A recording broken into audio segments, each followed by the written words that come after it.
మేడారం జాతరకు చూడండి, పండు వెన్నెల్లో నిండు జాతర, మేడారంలో తల్లులకు ఎత్తు బంగారం సమర్పణ, తరలి వచ్చిన ఈ గతంలో ఈ వార్త కూడా రాకపోతుండే ఉమ్మడి ఆంధ్రప్రదేశ్లో ఉన్నప్పుడు మూలకి ఏమైనా గిత్త తీస్తే మేడారం జాతర కింద వేసేది. అదే అట్ల తద్దే, గొబ్బెమ్మలు, ఆ తర్వాత ఇంకేమో పండుగలు ఉంటాయి వాటి మస్తు ప్రియారిటీ మస్తు ప్రియారిటీ ఇస్తుండే. ఇప్పుడు తెలంగాణ రాష్ట్రం ఏర్పడ్డది కాబట్టి ఈ తెలంగాణ రాష్ట్రంలో మీడియా అటెన్షన్ తక్కువ అయినప్పుడు సోషల్ మీడియా అటెన్షన్ ఎక్కువ ఉంది కాబట్టి తప్పకుండా రాస్తా ఉన్నాయి పత్రికలు, లేకపోతే ఇవి రాయకపోతుండే ఇది వరకు. ఇక్కడ నిండు జాతర కళతో మేడారం వదమంతా పున్నమిని తలపించేలా వెలుగులింతోంది. సమ్మక్క సారలమ్మ, పగిడిద్దరాజు, గోవిందరాజులు గద్దెలపైకి చేరిన తర్వాత తర్వాతి రోజును నిండు జాతరగా పిలవడం ఆనవాయితీ. ఈ నేపథ్యంలో శుక్రవారం తల్లులను దర్శించుకునేందుకు భక్తులు భారీగా వరుస కట్టారు.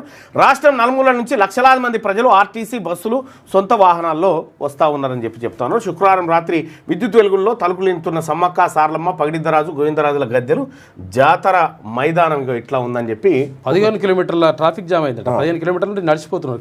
గతంలో వీళ్ళు రాయకపోతుండేది, ఇప్పుడు సోషల్ మీడియా వచ్చింది కాబట్టి తప్పనిసరి పరిస్థితిలో రాస్తా ఉన్నారు. ఇక ఈ జాతరలా జంపన్న వాగుల ఎవరో కొట్టుకపోయి చనిపోయారు, చాలా జాగ్రత్తగా ఉంటుంది. ఈ జాతరకు సంబంధించింది ఒక విషయం ఉంటుంది.